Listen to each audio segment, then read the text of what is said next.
Welcome to the exhibition, O.P. Sharma and the Fine Art of Photography. Maybe I just want to ask people to move in a little bit closer just in case there are people who want to take a look at the exhibition at their own pace, but otherwise the rest of us can be with me. So I just wanted to start off by saying there's something quite remarkable about being in this space here today.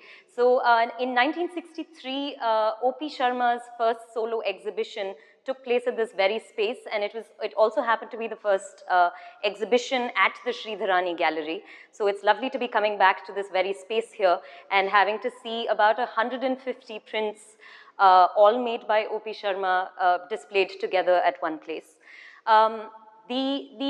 The exhibition, just to tell you a little bit about the format, it's broadly divided into about 9 sections, and I'll be taking us through each of these 9 sections, pointing out to you significant photographs along the way. But if there's anything that catches your interest along the way, please feel free to ask, and we'll proceed like that. So I guess to begin with, I'd say that O.P. Sharma starts off, the reason that I think it's significant that this is an exhibition taking place in Delhi is because he moves to Delhi from Agra. He first moves to Lucknow and then he comes to Delhi. First, when he was in Lucknow, he began with painting, and you see a painting of his on that back wall there. That's how he initially began, but his introduction to photography in Lucknow was through this organization called the UP Amateur Photographic Association, which is a camera club. And back in those days, camera clubs were very much a large feature within this movement called pictorialism, which we'll be talking about subsequently. So he starts with painting, and then he sees this international exhibition of photography, particularly the work of this one photographer by the name of Yusuf Karsh. This is a name that some of you might know, but otherwise is a photographer well known for his portraits. And he looks at these photographs, and being somebody who knows painting as well as is a graduate of chemistry, gets very attracted to this medium. And at the time, there was still a great amount of scientific experimentation happening with the production and the process of image making and photography. So he looks at those photographs, gets very interested in the medium, and that's how he first takes this medium up and starts practicing as an artist in it. After that, when he comes to Delhi in 1954, 1956, this is a period when he moves to Delhi. The first person that he meets is M.N. Kapoor, who you also see on that wall there. You see a portrait right in that corner. M.N. Kapoor was the principal of Modern School at Barakhamba Road. And as Tariq pointed out, Modern School, Barakhamba Road, for those who don't know, is just right down the road here. So this very much was starting to become, they themselves had moved to this area only in the 1940s. So when they move in here, this very much was developing as a cultural hub, and a lot of these institutions that you see here today was starting up around that time. So O.P. Sharma joins Modern School, Barakhamba Road, right at this time. They had an existing darkroom, but M.N. Kapoor invites him to sort of restart this darkroom that they have and start a formal course in photography for school students. They were mostly teaching students between classes 8 and 12.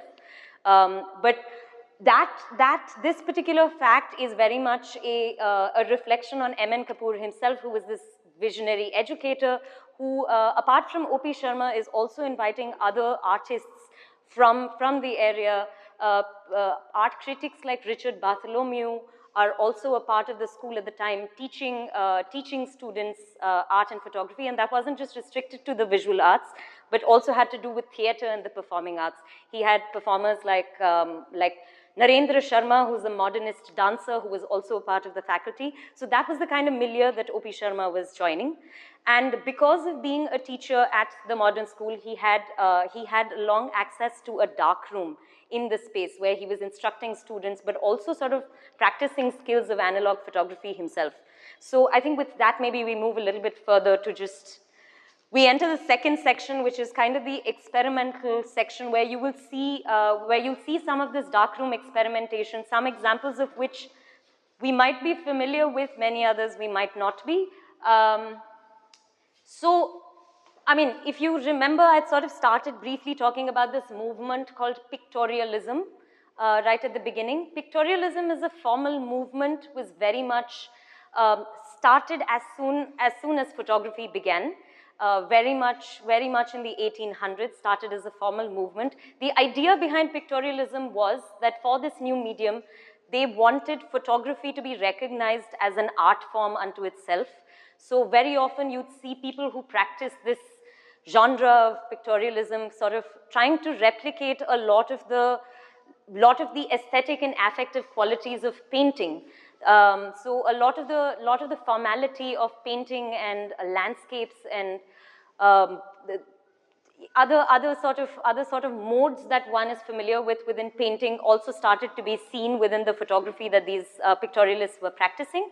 So starting here, you see some of the experimental work that's happening within the darkroom. There's many different techniques that are being employed here. But just to maybe point a few out, well, let's look at, I guess, let's take a look at this wall right here. This photograph that you see here, there's a technique that a lot of pictorialists use very often, which was just the combining of negatives, the combination of negatives. There were other practitioners like Oscar Raylander and Henry Peach Robinson, photographers from the West, but people known for combining over 30 different negatives. So basically taking different pieces of over 30 different photographs and combining them into a single print. What you see as an example here is an example of the same technique, but O.P. Sharma here is combining two different negatives. So the sky actually comes from a completely different photograph, the birds up front are from a completely different photograph, and those come together to form a single image. Similarly, right up here, what you see in the foreground is a mound of coal that he had photographed at a different time. The background is, the sky is photographed at a different time. And the hut that you see here is actually a piece of cardboard that was cut in that shape, and that's how this whole composition comes together. So just to tell you a little bit about, for O.P. Sharma and for a lot of these pictorialists, there's an art critic by the name of K.B. Goyal who makes this distinction about, it's not just about taking a photograph, but it really was about making a photograph. And I don't think they quite made that distinction. What happened in the darkroom was very much a part of the process of making images. So hence the process of just clicking the photograph was not sufficient. So taking it right up till the end and actually printing your own images was a large part of the practice of these pictorialists. So you've seen examples like these. There are other techniques such as this, which is a simple montaging of negatives. But all of these kind of also go to the kind of darkroom experimentation that's happening for these practitioners. Are these cutters also? No, just four different, just montages of 4 different images combined, and that kind of idea of exploring form and composition and geometry is very much a large part of what they're also exploring with their images. So if you just turn around here, you'll see a lot of the, maybe we can move in a little bit. These are some of the examples of the kind of graphic, these are the graphic compositions that he's exploring. As you can see, this image that you see right here is from the same series that has been montaged there. So you also see this idea that the same images are kind of being used and combined and collaged in different compositions, because he's really trying to get at, he's really trying to see what is it that the darkroom can do. He really sees, there's a term which was used by this photographer by the name of Jerry Ullsman, American photographer, somebody that he himself marks out in one of his books. This idea of post-visualization and thinking about the darkroom as a visual research laboratory. I know that's a lot of words, but it's kind of this general idea that when you take the image, that's just the first step into a much longer process of trying to create an image. So these are all many, many different examples that you see of that very process taking place. So these are, I mean, you know, the way that we thought of them, these are the more geometric explorations that he does with the compositions. Perspective is like a corridor. Yes, I mean, yeah, there's all kinds of visual compositions that he's playing with, that what is possible in the, and the other thing that I wanted to point out with an image like this is that apart from the fact that this is a technique that he calls a photogram plus photograph, because essentially what he's doing is he's placing strips of paper on photographic paper and then exposing them, which is what causes the striations to happen. But if you look at this image very, very closely, he's also gone in there later and touched up pieces of the photograph. So it really creates this sort of hybrid image finally, where you also see the kind of the act of the hand, and it almost becomes this sort of image that's been intervened in, not just in the photographic sense, but also by hand, almost like a painter would do. So yeah, I guess we move further down, and just to maybe quickly point out some familiar faces if people know, or if there's people who know them, that is Chitrangada Sharma, who is O.P. Sharma's, who was O.P. Sharma's wife, the late Chitrangada Sharma, also a painter and photographer herself. And down there is the art critic Geeta Kapoor, the daughter of M.N. Kapoor, who we saw right in that front wall. So the reason that we see Chitrangada and Geeta Kapoor in many, many photographs is because that was just the environment of modern school at the time. It was this kind of artistic environment where he'd invite people to sort of, you know, pose for his photographs, and they'd very much become a part of the process and feature in a lot of his photographs. So we can move forward. We can move ahead. Like we mentioned earlier, if there are any questions in the middle, please do feel free to ask. This photograph is very striking. Yes, yes. Yes, yes. This, again, similar technique as we saw up there. The big distinction, No, but the big distinction being that, like we saw the kind of use of photograms and photographs with just the use of lines there.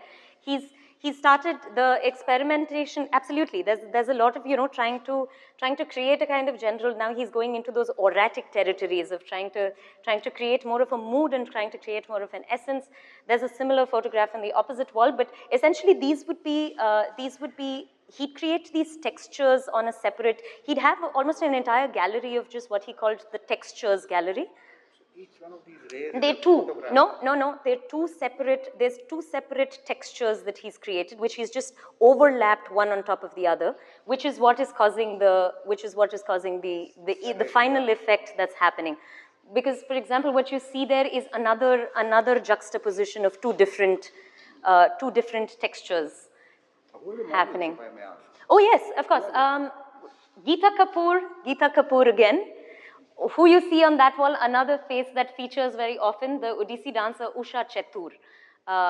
You can look her up. She's quite a phenomenal artist herself. And then on top is, you know, a similar exploration of just, he speaks a lot about trying to sort of identify what is the kind of image that, because like I mentioned, there was a texture gallery that he had. He had lots of these graphic patterns that he was constantly trying to combine with different photographs, but for him it was always about identifying which is the pattern that fits best with which kind of image. So at least, I mean, I've always found this image quite striking in that the actual still was taken from a play that was taking place at St. Stephen's. It was a Shakespeare play. I don't know which one it was, but the kind of pattern that he's chosen to combine with it. Essentially, for me, it kind of transformed it into a film still almost. There's a dramatic poster quality to it almost. Yes. But that's all the sort of darkroom experimentation that what he's trying to say is that within the darkroom you can really try and evoke different feelings and emotions by producing your photographs, combining different things and communicating to the best of your abilities what the final image is saying. Great. And just to maybe pause for a second on this wall, since we've spoken so much about the darkroom experimentation that he would do, and the fact that he had an access to a darkroom which was rare, and I would say it continues to be rare for someone to have such free access to a darkroom at all points. So he was really exploring techniques on his own and also inventing his own techniques along the way. What you see here is an example of something that he called the C effect. The C effect for him was distinctive because of its swirl pattern that you're seeing that's being caused, it was his idea of trying to communicate a sense of movement within the frame. Details of each of these processes, because this is a preliminary excavation into the archive, and we're trying to bring out some of these analog techniques and share them with people. Please do, whenever you have the time, please do read through the captions. They detail in some greater length the process of producing these in the darkroom. Great. Okay, so I think we move on ahead. This is a series on the Ellora caves, which is from the 1970s. There was a reason that this series was isolated within the entire exhibition, because as you can see, I believe some of you might already see that as compared to the rest of his work, there's something quite distinctive about the series. The aesthetic of this is very different from what he was otherwise what he was otherwise exploring. So here it's really just a play of form and light and shadow. And given that he sort of these were the kinds of images that he was making in the 1970s, there really is there were other tendencies at the same time happening within other fields of arts where similar exploration of form and geometry was taking place. There's a few examples that you will see, a few examples of artists and artworks that have been mentioned there. And then maybe moving a little bit further down, I started this just to maybe backtrack a little bit and give you a sense of how I got introduced to the work of O.P. Sharma. I had an earlier research project going on which was looking at photography magazines. If you ask me what was special about the photography magazines, it was that the magazines that I was looking at were magazines dedicated to photography starting in the 1940s. These were mass-produced magazines, very small in size, produced every month and dedicated to photography, and people discussing prints, people discussing getting into the granular details of the practice of photography, exchanging tips and ideas on where a certain enlarger is available, what is the kind of chemical that you would use to create a certain kind of effect, news about exhibitions that are happening across the world, but across the country as well as across the world. So all of this information is fundamentally being shared through these magazines, which were available for the common public. These were not artistic magazines. These were very much being produced by camera companies. They were being produced by artists themselves, and had a large readership. So that was my interest into understanding this world of pictorialism, and this was the phase that I started talking about, which is 1940s onwards. So pictorialism as a formal movement, hence, is something that we wanted to bring out in this section. It is a particular genre of photography which I sort of briefly introduced to you all in the beginning. Things like landscapes, like since we started talking about painterly qualities of the photograph, the idea of depicting the landscape and the idea of creating, this would be another good example. Sometimes you look at the photograph and it looks like it belongs within a different medium and not necessarily photography. There's another example on the back wall there. There's a still life that almost looks like a painting. It actually looks like a painting.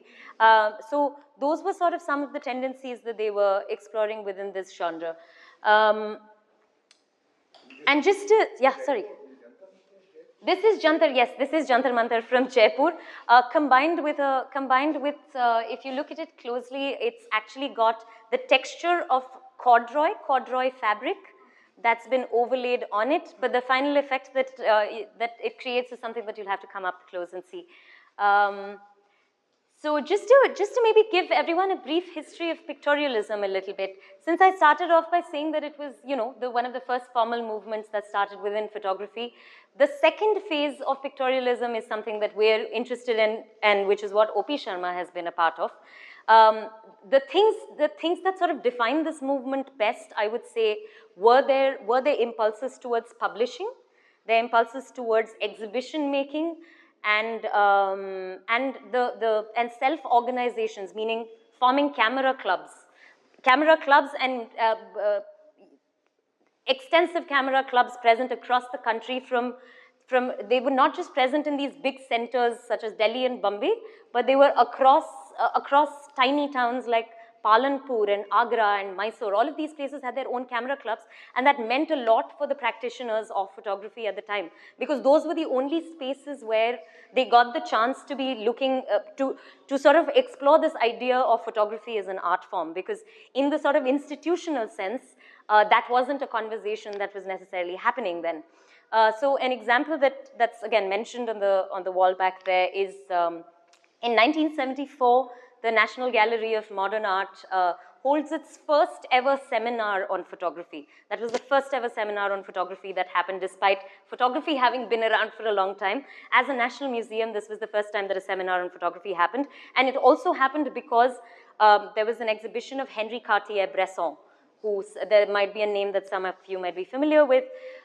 Cartier-Bresson's photographs are shown at NGMA. They have a seminar on photography, and this debate breaks out during the seminar between the pictorialists and the photojournalists. Photojournalism might be another genre that a lot of you are familiar with. So I think it's noteworthy to sort of to see that photojournalism as a genre was something that by then had sort of captured the imagination and had become this movement that was urgent and necessary. But what happened in the process was that they almost saw pictorialism as a field that had become defunct in some sense. But with that, what also tends to happen is that I guess somewhere we also lost out on trying to understand these the other pieces of the pictorial movement, which was this formation of artistic communities and self-organization, self-publishing, were sort of some of the other features of this movement that also remain slightly under-researched because of the process. And what you see here on display is some of the ephemera. For example, some of the magazines that are in O.P. Sharma's collection. The other thing to point out about the pictorialists as a movement is that given that they were one of the first, they were one of these, they started off, they very much saw it as their responsibility to teach people photography. So education and being instructive about the medium of photography was very much a large part of what they were attempting to do. So when you see a lot of these magazines, you'll see that there's a lot of information about just how to take photographs and how to make good photographs. How do you develop your own photographs? And similarly, O.P. Sharma is someone who himself has written a lot of these books, which are do-it-yourself books in multiple languages, instructing just amateurs like us about how images are made. And in great detail, referring to each of his own photographs and trying to explain what the darkroom process of creating these images has been. Did he produce any famous photographers from the school where he was a teacher for a long time? Where he was several, but I mean, there's, I wouldn't know who's the, yeah. Several students. Very famous, the one in the center. This one? Yes. Yeah, I mean, well, this is a very famous picture of. Illustrated Weekly. Oh, that's lovely. Long dead. Yeah, no, but it's interesting you bring up the Illustrated Weekly because since we were talking so much about magazines, it was also a time when photography being published in magazines was a large part of how these photographers were sharing their work, but also get paid for a lot of these photographs. And that became a platform for them to share the work that they were doing and get it recognition fundamentally. So the fact that an O.P. Sharma's photograph was able to, right. That is actually a still taken from when he was on one of his assignments shooting for the film Do Boond Pani. This was a photograph that he took in Jaisalmer, and since we spoke a lot about exhibitions, submitted this photograph to an international exhibition in the United States, which was being judged by Yusuf Karsh, and as a prize he received flight tickets to the United States, and he traveled there in 1974. So these were the kinds of sort of networks and circuits that were available these were the kind of communities that these photographers were trying to build at the time. So yeah, that's pictorial images of many different kinds. You'll see that it's difficult to visually, I guess, define the genre of pictorialism. So I find it easier to define it on the basis of the kinds of activities that they were, sort of carrying out at the time. Maybe we can just quick introductions. Wife of O.P. Sharma and son of O.P. Sharma. Old photograph, old family picture. If we just move in here, and I'd really encourage everyone to take a look at these magazines when you can. These were the mass-produced magazines that I was talking to you about. The advantage of the good fortune of having access to an archive such as O.P. Sharma's is that these photographers were learning from these magazines themselves. So he has in his collection a lot of these magazines that I, in my research, had never seen before. This was the first time that I was seeing a lot of these. So I'd really encourage everyone to go through these images because it's quite fascinating to see what was of interest to the photographers then. How is it that they were trying to maintain their interest in the hobby? How is it that they were trying to get support for this art form that they cherished so much? So yeah, there's again the kind of educative nature of what they were trying to do for the medium back then is very visible across these. There's 3 different magazines here. There are many more that existed at the time. It's quite a tragedy that we actually don't have access to most of these. They don't exist in any institutional archives, which is partly why also someone like O.P. Sharma becomes such a valuable micro-history within Indian photography, because not just is his work kind of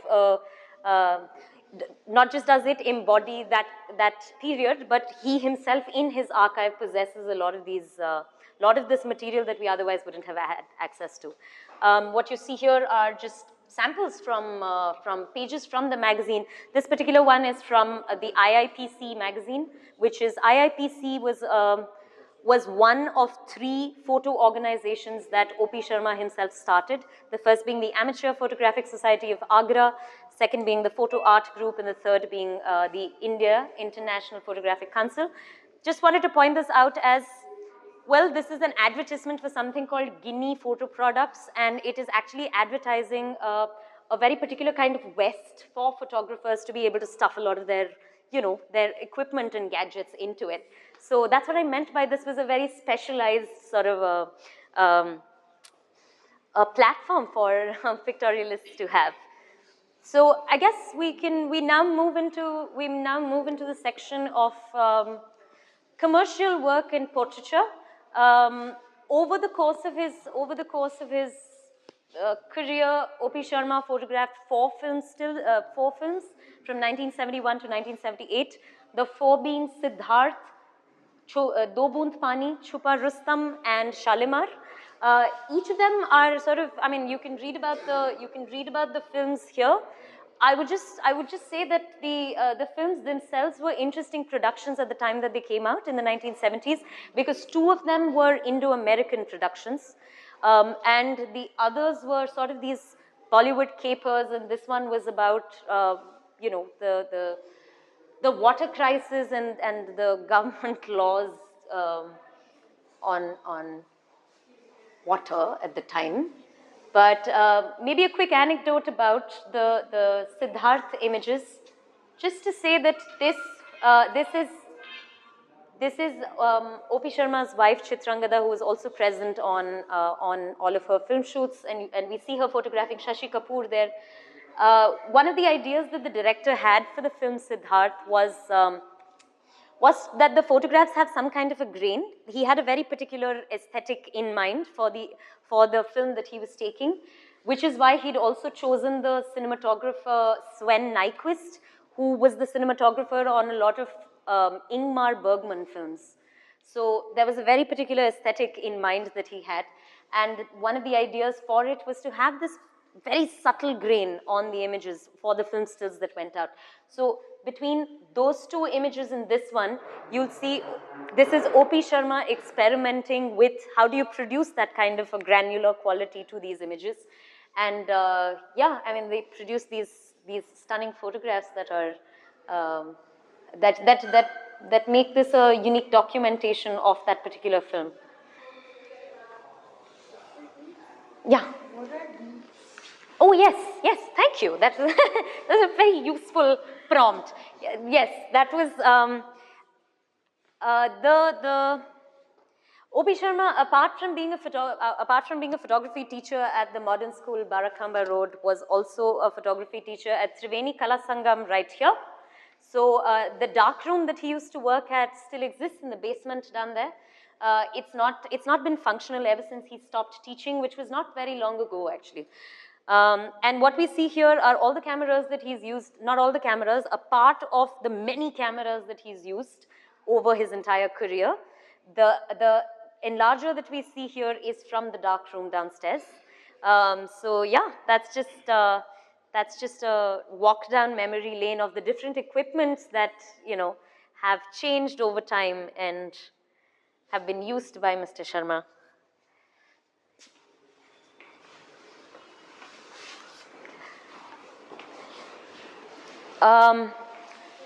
And then this last section would kind of be, like I'd mentioned, a lot of his portraiture work.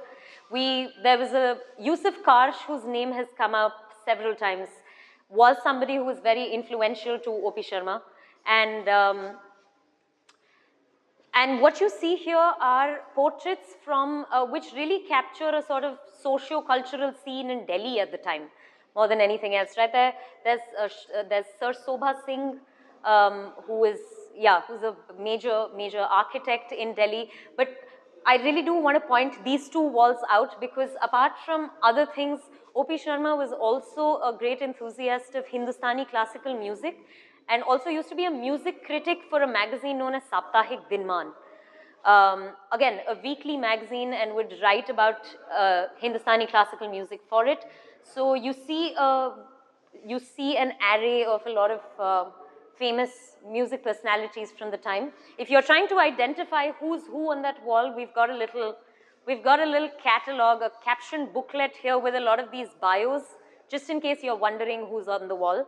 Similarly, on this wall, we see a lot. If there are people interested in Hindustani poetry, Hindi and Urdu poetry, there's a lot of famous writers and poets up on this wall. And what's been interesting for me is that I've heard of a lot of these people. For example, Sumitra Nandan Pant, Ramdhari Singh Dinkar, Harivansh Rai Bachchan, Faiz Ahmad Faiz. These are names, and I've read a lot of their work, but I think this was the first time that I was seeing a portrait of theirs, and it's very interesting to see that someone like O.P. Sharma, out of a sheer interest of his, is actually documenting a lot of these artists, because he really found this to be an inspirational part of his practice.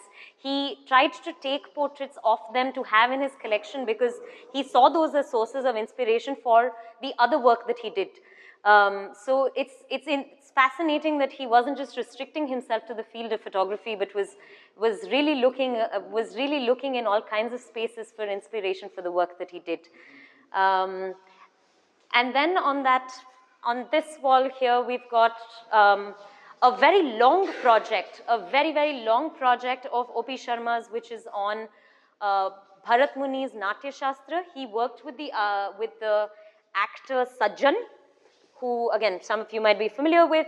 All we see here are just 8 of the bhavas, but otherwise it was a suite of 215 images that he finally produced. What is unique about this collection is that Bharat Muni's Natya Shastra, normally photographic depictions of it normally involve the full body. This was one of the first sort of experiments where just the face has been used, and obviously that makes it a very powerful work unto itself. And added to that, the sort of O.P. Sharma, being a master printmaker, sort of is really playing with just the tonalities of the gray in order to sort of achieve the final effect that you want in the image. So this is just 8 that we see here. Otherwise, there was also a book that came out that sort of put together all the images that were made for this series. And down here on this display is some of the commercial work that O.P. Sharma had done with the with the Indian government at different times. So you'll see a lot of political portraits here. There's some work done with the Indian Postal Service, some stamps that he had photographed for along with his wife Chitrangada Sharma. And I guess just to come back to where we started, which is, like I'd mentioned, O.P. Sharma was born in Agra, so that was a place that he came back to very, very often, photographed the Taj Mahal a lot. We see many, many different sort of portrayals of it across his work. This is only a small selection here. And I think just to conclude, I'd like to say that this is just a preliminary investigation of the archive of O.P. Sharma. This is 150 images that you see here, but otherwise this is an archive that really goes far and beyond. And we really hope that sort of putting this exhibition out here means that there's going to be other explorations and other kinds of research into not just O.P. Sharma's work, but the kind of history that he was a part of, the kind of contributions that he's made to photographic history.